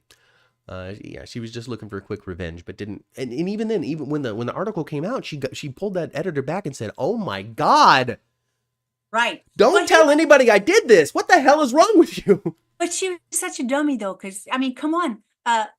Natalia's not going to remember who was there when she said something. Yeah, like that? She didn't think it through. I also saw some comparisons to how come Sonny divorced Nina but doesn't care about Natalia or why all that kind of stuff, and they're totally different things, is what I say. Let's see here. What else are they saying? I think that they did rush the relationship, says Sindis. Christina told Allie that they shouldn't pursue it. Then they fell into bed. Then Natalia showed up, and suddenly they're a couple. It's just soaps, Sindis. I think that's probably the answer you're looking for. Melissa says that's how all the married lesbians I know did it. I don't know what to say about that. I think that there was just relationship tumult in there. That's par for the course for any two people coming together. If it's an easy coming together, it's going to be an easy splitting apart. Boy, Alexis is happy to be a lawyer again, isn't she? She's super happy. Oh, DeWitt. She's super happy about that. DeWitt is the editor's name. Oh yeah, DeWitt. DeWitt, who is no longer the And editor. then what? He was editor for a day. Yeah, he sure was. Maybe a few hours even. I don't even think he got 24 hours in. Yeah, right. I don't think he did. I don't think he did either. We were talking before the show that Smoltz has become like what was it, the rest and easy man? What is it? Oh, he's the smart and final dude, Smart isn't and he? final. So he's the smart and final. Smart and final. So we speculate. He's done like 4 or 5 different commercials for there you Smart go. and Final now, and they're on a heavy rotation. Smoltz is doing good. Yeah, so we speculate that actor is just not available to reprise Smoltz because there's no reason for DeWitt to exist if Smoltz was available. You know, because I think Smoltz would have been the obvious choice to use, and I just don't think that actor was available. I'm seeing him so much on Smart and Final commercials that he's like turning in Flo from Progressive. Here we go. That might be a gig for him. Totally. Sindis follows up. Yeah, isn't there a joke about that? Something about a second date in a U-Haul? Exactly, Sindis. Flighty. You just said essentially the same thing that Natalia said. You know, Sindis. You know? It doesn't appear that Ava has much storyline. You might be right, Carolyn. I think Mara is on her way out. It looks like there is a door opening for Mara West's departure. There has been rumors and rumblings about such things, but there's also been rumors and rumblings that they are not doing that, just like with Michael Easton. So we really don't know until it happens on the show. I heard that Michael Easton going to show up in 2 weeks as somebody else. See, we hear all kinds of stuff, and none of it's true. We hear a lot of things. I guarantee you, none of it's true. None of it's true. Most of it's crapola, but every once in a while it's true. Every once in a while. Oh gosh! Oh my goodness gracious! But I tell you, those big ones, a lot of times, but somehow they keep that underneath their hat. Jonathan Jackson returning is lucky. I'm sure that was in works way before we all found out. No way. There's no way that. Listen. I don't know. I'm not back there. Welcome to the 10th floor. I say it all the time. Don't come here for the news. But with that said, I don't think that they were discussing a Michael Easton departure before they were discussing a Jonathan Jackson return. I think JJ came up and they went, well, if we bring Jonathan Jackson back as Lucky, then clearly we have to do a Lucky and Liz story. Like we have to. We can't not. But Finn is with Liz, so we can split that up. Where else can we put Finn? There's nobody left for him to date. Not really. I think we've come to the end of the Finn road. And honestly, gosh, I love Michael Easton. But we've been coming up with new characters for this man to play for 10 years. You sure have. It might be time for us to just take a little bit of a rest when it comes to working with Michael Easton, as much as we love him. But we keep on changing his character. And I'm all for him. I'm all for him popping up on another soap. I'm all for it. Listen, folks, this is Michael Easton we're talking about. Listen up some more. Continue to listen when I tell you to listen, please. Michael Easton is not low equity. You know? He's a monster powerhouse of a daytime actor, a legend, been in the game for over 20 years. There is no way in hell he's not going to show up in Days, Bold and the Beautiful or Young and the Restless. Back in the day, he and Kelly Monaco were a super couple. Yes. Years ago. Yeah, in Port Charles. Yes. They could. There's any moment he'll accept a contract with somebody else, or GH might even invite him back to be somebody else. Who knows?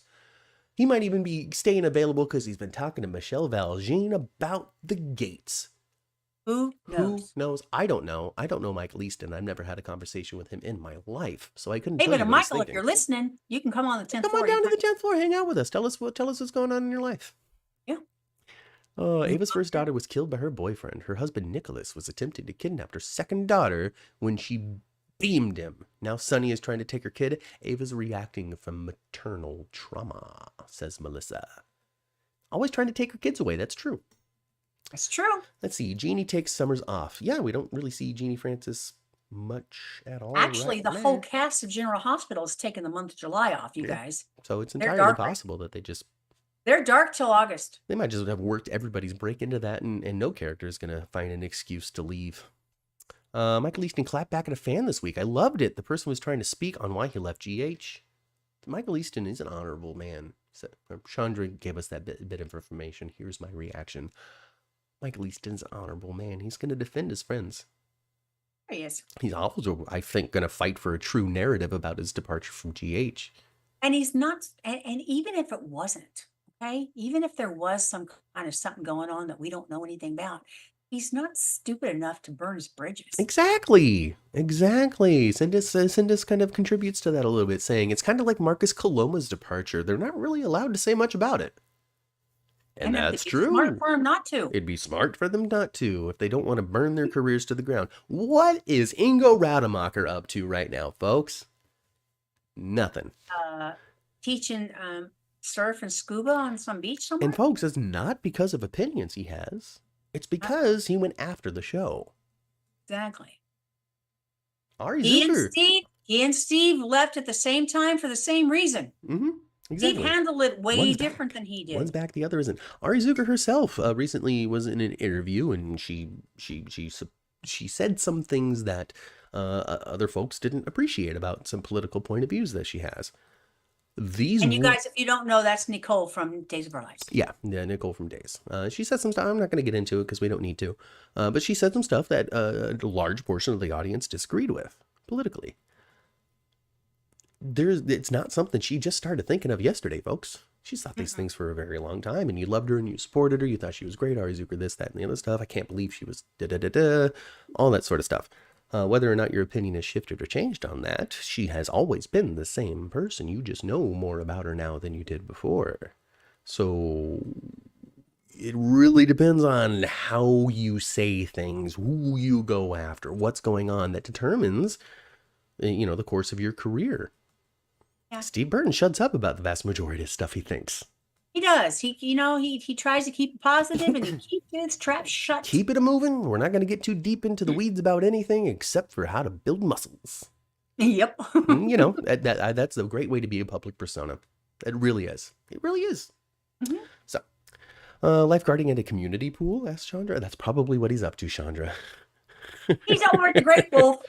Carolyn says, people don't drown in the wave pool. Ingo is definitely blackballed in Hollywood. Charlie, this is how rumors start that are just completely untrue. And here's what she has to say. I think Jonathan Jackson's coming back because ABC threatened a cancellation, and Jonathan Jackson was willing to come back and help save the show. That's how terrible rumors start, Charlie. I don't agree with that. It's not a basketball team. I don't think that the success of the show is completely dependent on one player. I don't think that, if we bring back Jonathan Jackson, that's going to, hey, ABC, we promise we're going to bring back this actor that was popular 20 years ago, and he's going to save the show. I just don't foresee that being a conversation that was had. Again, I'm not back there, and I don't know. We don't know.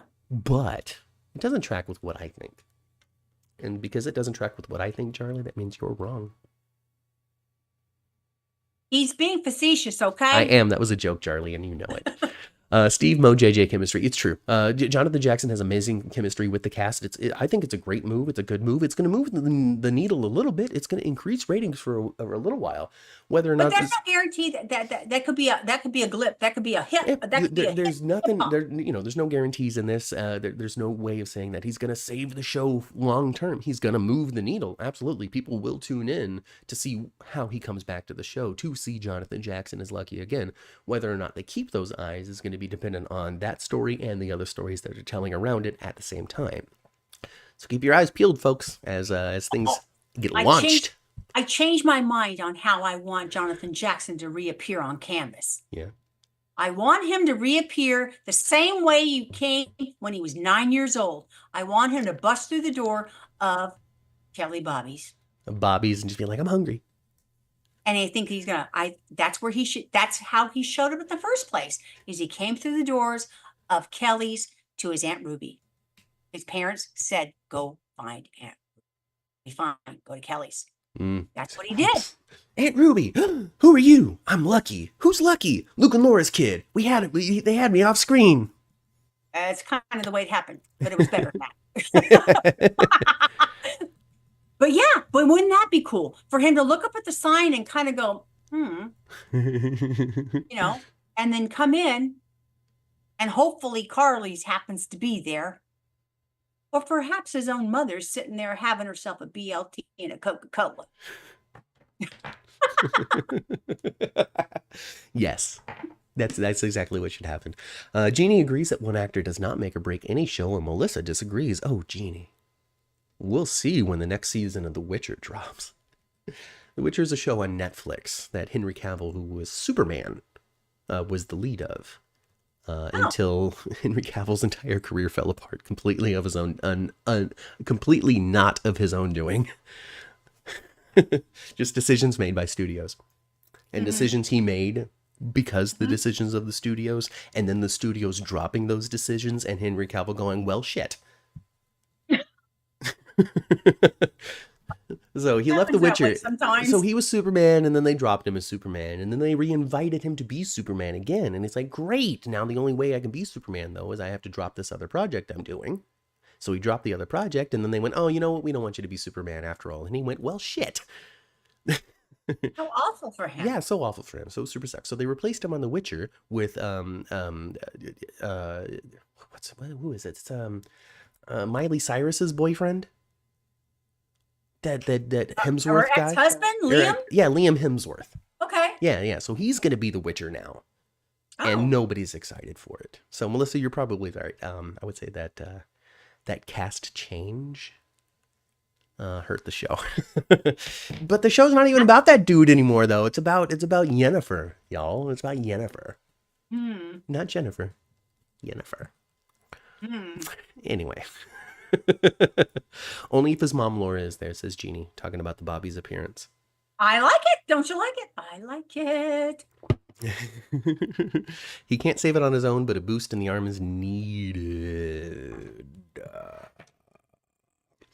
I don't know. Well, it's tough. However, he shows back up. I am excited for Lucky Spencer to come back to Port Charles. Yeah, I mean, we're gonna have to see how it all goes down.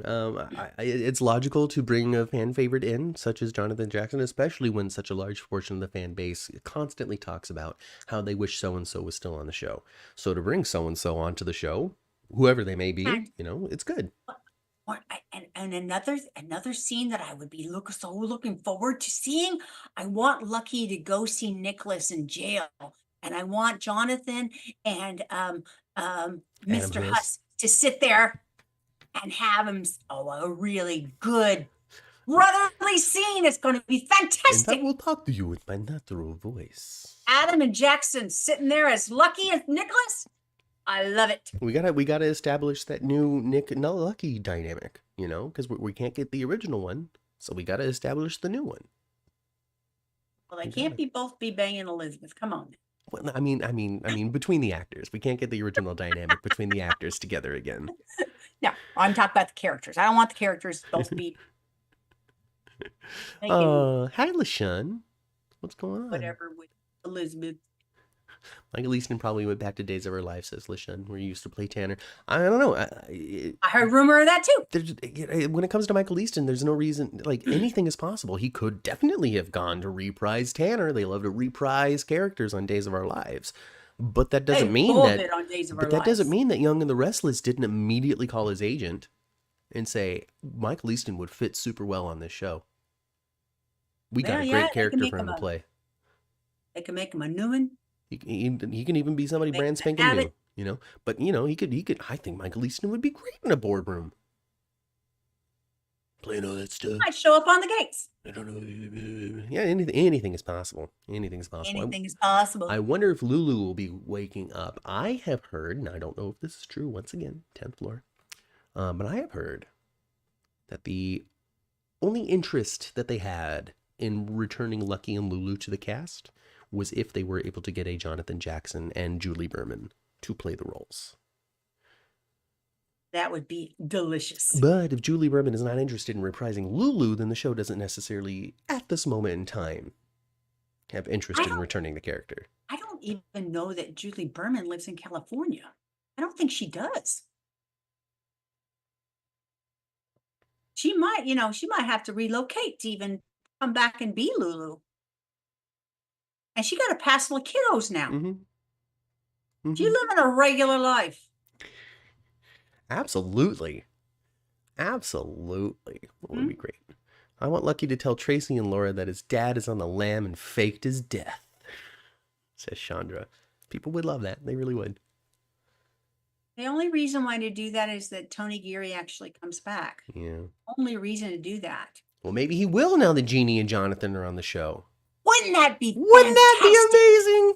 I don't care. Tony, you bring your butt over here from Amsterdam only for 2 weeks. I'd be happy to see it. Zoom in from Amsterdam, Mr. Geary. Oh my gosh. Oh gosh, yes. Oh gosh. Melissa disagrees, though. We can't do that to Tracy so close after her losing Gregory. That would be hard. That'd be fine. Let's see. Charlie says was just reading into a couple of statements Jonathan Jackson made on a podcast. He's a good guy and doesn't need to come back. It's total conjecture on her part. Yeah, I mean, you could be totally spot on. I have no clue. I can't confirm or deny it. He is a good guy and he doesn't need to come back, but that doesn't mean that there isn't interest. Like at a certain point when you get it as an actor, I think there's a certain point in which you've made your money and you had your success and now you're just following things that you want to do.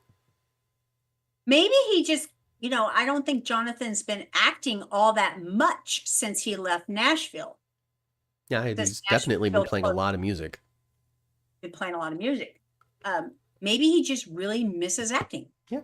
I mean, really, the only person that could tell us is Jonathan Jackson, and it'll be up to us to believe it or not, because it's still an interview for public consumption, and who knows what's real.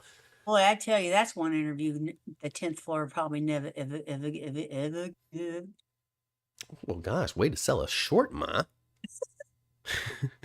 Just tweet him right now and see what happens. Hey, Jonathan. What are you doing? You want to talk about Tuck Everlasting? Julie Berman coming back would make me actually want Sante to break up, says Melissa. She's the only Lulu that was better with Dante than Sam. I think you get a lot of people to agree with you. To me, she was the only Lulu that proudly wore the name Spencer. She was the most Spencer-esque. The other one wasn't. She was a Spencer. Mm-hmm. She had a little fire underneath her. She could tap into her dad with all his nonsense, but she could also grab a couple of clues from Cousin Curly. Mm-hmm. She was good through and through.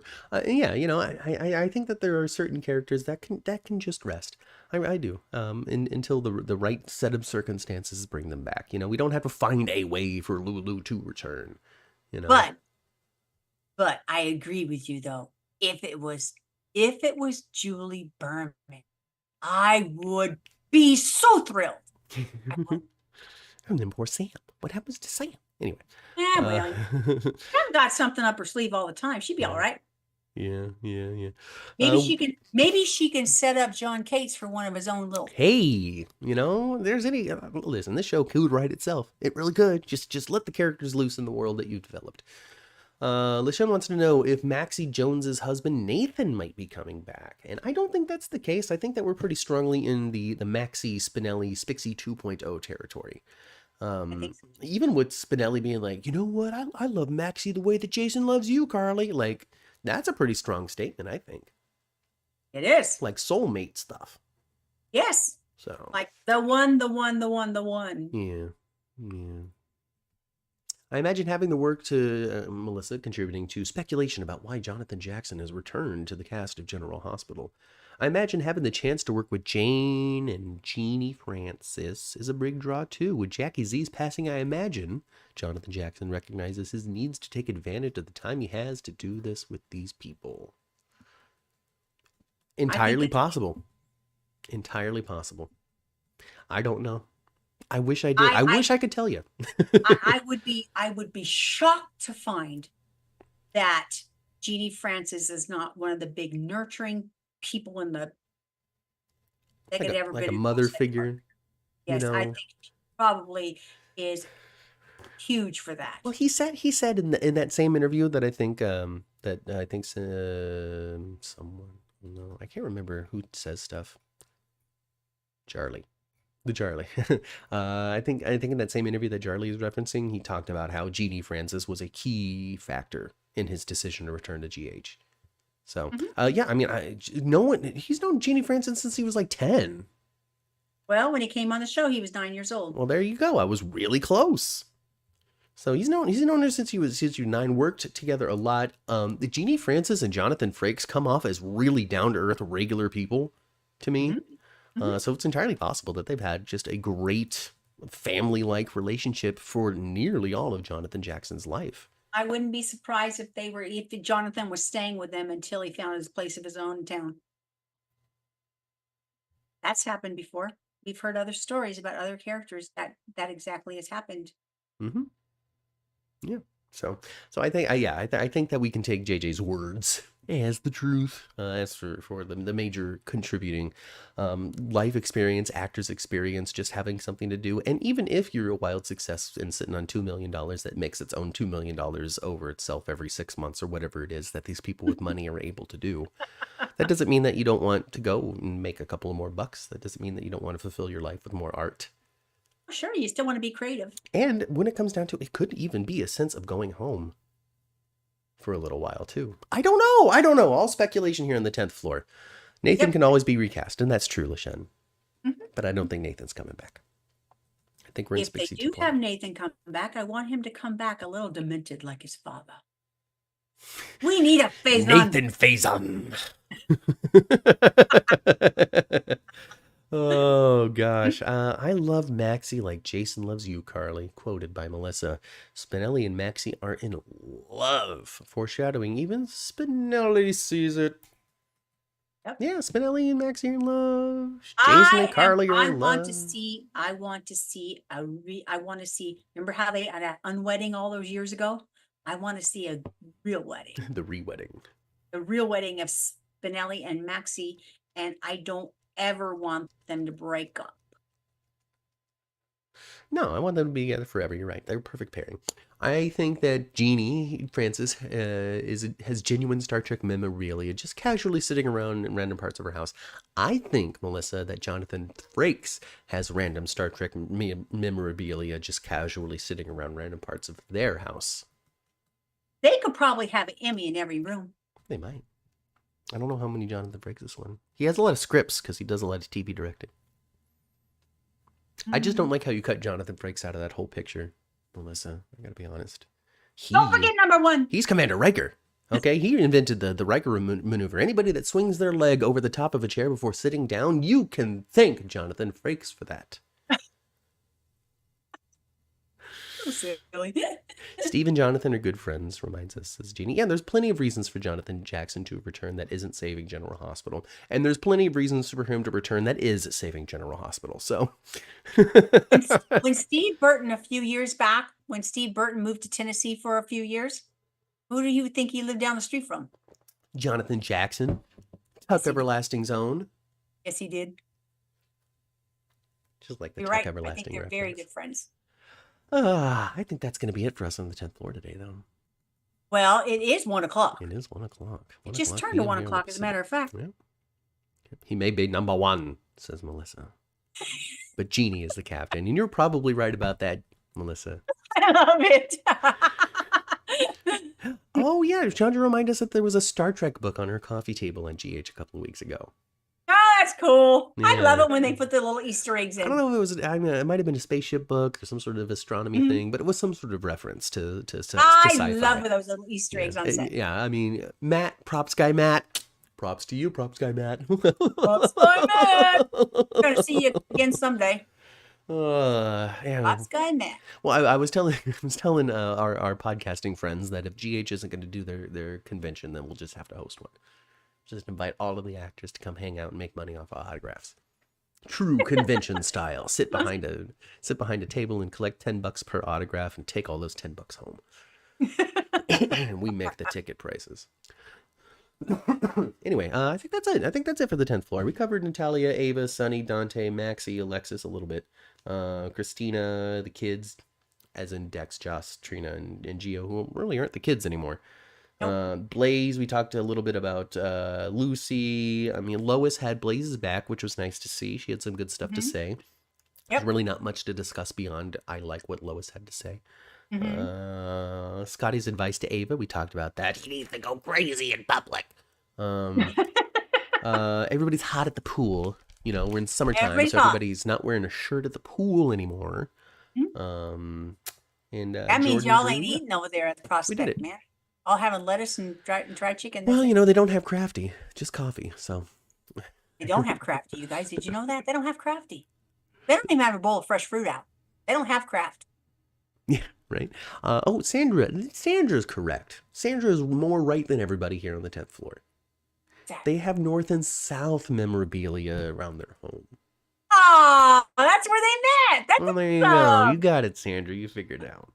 I The love it. GH convention starts with all the convicts: Cyrus, Heather, Brennan, Drew, Michael, and so forth. Have you hit the like button yet? Please do, says Chandra. Helps the show become more visible to new viewers. And subscribe to. And on top of that, I'm going to add on top of that statement. When we're done here, when I click the finish button, come back to the channel at some point. Click an old video, leave a comment. Yes. Leave a comment down below. Helps. Or even Helps. click this one and leave a comment down below. But leave a comment. Leave a little comment. Say something you like. Say something you hate. Say something you like. Say something you like. All right, fine. Say something you like. Say something you like. All of that stuff. Liking the video, watching the video, sharing the video, commenting on the video. Does all sorts of stuff to the almighty algorithm. That's the truth. That helps other soap fans find this show. Much like, you know, us hanging out at James Lott Jr. last week on GH Mini Spotlight showed us to people like Iara and the other new subscribers to the channel. You could do the same. You could be just as powerful as JLJ Media by sharing, commenting, and liking this video. Vidya. But that's it, folks. We're done. We're done. I'm hungry. I want lunch. We're getting out of here. We're going on the elevator. We're getting back down onto the first floor. We're going to leave the hospital behind. It's abandoned anyway. We're going to go into the parking garage where it's perfectly safe. It is safe currently. We're going to get into our cars and turn our radios to previous episodes to the 10th floor, which you could find on all of your favorite podcasting platforms. And if you can't find 4 it... years worth. We're in our 5th season. We're in our 5th season, yeah. 4 years worth. Yeah, and if you can't find it on your favorite podcasting platform, you can reach out to us on Twitter at 10th Floor GH, and I will send you in the right direction. You can also send us an email if you want to, 10thfloorgh@gmail.com. That exists. You can go to our Facebook page. You can go to our Facebook page, join that, and then get inundated by spam bots. There's nothing I can do about it. Yeah. It's just Facebook. Instagram, Threads, all of that exists as well. 10th Floor GH. Give us a follow on there. I'm trying to use Instagram more. Exploring ways to make some fun reels so you can get some bite-sized 10th floor at your convenience. Yes. And that's it. And that's it. Go spend some time with your family. I've been Matt. I've been Kat. And we'll catch you next time right here on the 10th floor. Goodbye, everybody. Bye.